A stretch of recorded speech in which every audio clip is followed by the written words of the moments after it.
पुराणों की कुछ कथाएं ऐसी होती हैं जिसके बारे में बहुत लोगों को जानकारी नहीं होती। साथ ही कुछ कथाओं में बहुत विरोधाभास होता है। आज जो कथा हम आपको बताने वाले हैं वो भी कुछ ऐसी ही है। ये कथा है उस घटना की जब दो महाशक्तियां श्री गणेश और महावीर हनुमान आपस में टकराए। इससे पहले मैं कथा आरंभ करूं, ये बताना आवश्यक है कि इस कथा के कुछ संस्करणों में विरोधाभास देखने को मिलता है। इसका कारण इस कथा के पात्र गजासुर के कारण है। पुराणों में कई गजासुर का वर्णन किया गया है। उनमें से पहला तो वो है जिसके चर्म को महादेव ने धारण किया, एक वो जिसके विषय में हम इस कथा में बात करने वाले हैं। एक गजासुर वो है जिसका मस्तक श्री गणेश के धड़ पर लगा है और एक गजासुर वो भी है जिसे श्री गणेश ने मूषक के रूप में अपना वाहन बनाया।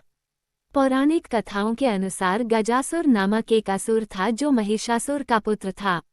जब माता दुर्गा ने महिषासुर का वध किया तब वो अपनी माता के गर्भ में था।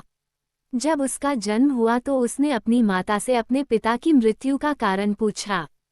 तब उसकी माता ने बताया कि किस प्रकार माता पार्वती ने देवी दुर्गा के रूप में प्रकट लेकर उसके पिता का वध किया। ये सुनकर गजासुर अत्यंत क्रोधित हुआ और उसने ये प्रतिज्ञा की कि जिस प्रकार से माता ने उसे अनाथ किया, वो भी उनके पुत्र गणेश का वध कर उन्हें दुख देगा। किंतु श्री गणेश का वध किस प्रकार किया जा सकता था, ये सोचकर उसने परमपिता ब्रह्मा की कई युगों तक तपस्या की। ब्रह्मदेव के प्रसन्न होने पर उसने उनसे अमरता का वरदान मांगा, जिसे देने से ब्रह्मा जी ने मना कर दिया। तब उसने सोचा कि सृष्टि में केवल काम ही है जो सर्वत्र व्याप्त है। यही सोचकर उसने ब्रह्मदेव से ये वरदान मांगा कि उसका वध केवल उसी के हाथ से हो जिसने काम को जीत लिया हो। ब्रह्मा जी ने उसे ये वरदान दे दिया और अंतर्धान हो गए। वरदान प्राप्त कर वो निरंकुश हो गया और सृष्टि में उत्पात मचाना प्रारंभ किया। इतने बल के बाद भी श्री गणेश को परास्त करना उसके लिए संभव नहीं था। इसी कारण उसने रामभक्त का स्वांग रचा और महाबली हनुमान की तपस्या आरंभ कर दी।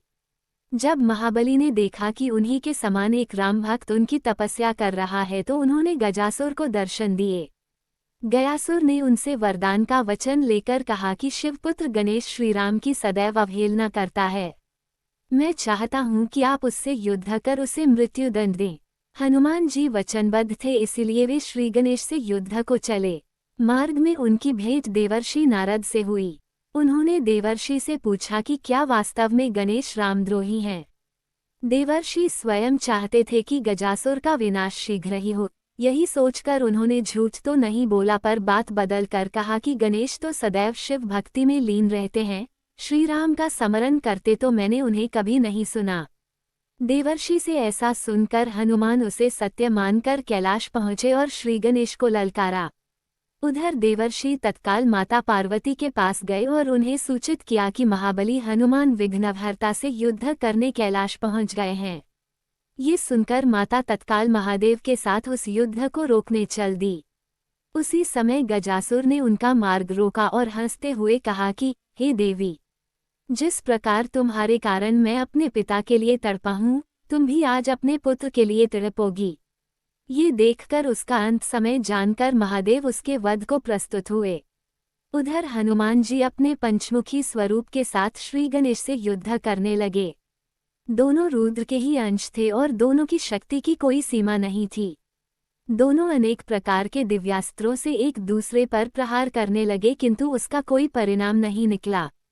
वे दोनों ऐसे देवता थे जिन्हें बचपन में ही अनेकों देवताओं से कई वरदान मिले थे।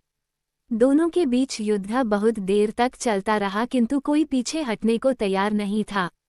युद्ध को अधिक खींचता देखकर श्री गणेश ने अपना अमोघ अंकुश हनुमान जी पर चलाया। पवनपुत्र ने अपनी अमोघ गदा को उसके प्रतिकार के लिए चलाया। जब दोनों दिव्यास्त्र टकराए तो पूरी सृष्टि हिल गई। उसी समय श्री गणेश ने अपनी सूंड से हनुमान जी को और पवनपुत्र ने अपनी पूंछ से विघ्नहर्ता को इस प्रकार जकड़ लिया कि दोनों युद्ध लड़ने में असमर्थ हो गए। उधर गजासुर काल के वश में आकर महादेव से टकराया।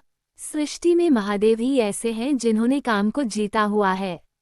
यही ब्रह्मा जी का वरदान भी था। उस असुर का अंत समय निकट आया देखकर महादेव ने तत्क्षण अपने त्रिशूल से गजासुर का मस्तक काट लिया। इस प्रकार उस अन्याय असुर का अंत हुआ। तब शिव शक्ति तत्काल उस स्थान पर पहुंचे जहां श्री गणेश और हनुमान जी एक दूसरे को जकड़े विवश खड़े थे। महादेव ने उन दोनों को मुक्त किया और समझा बुझाकर उस युद्ध को रुकवाया।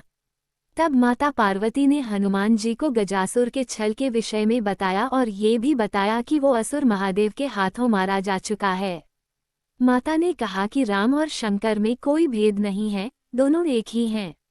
जो दोनों को अलग समझता है उन्हें किसी की भी भक्ति प्राप्त नहीं होती। तत्पश्चात माता के आग्रह पर महादेव ने हनुमान जी को अपना वही स्वरूप दिखाया जिस स्वरूप में श्रीराम ने उन्हें रामेश्वरम में स्थापित किया था। उस स्वरूप में हनुमान ने उस ज्योतिर्लिंग में महादेव और श्रीराम दोनों के दर्शन हुए।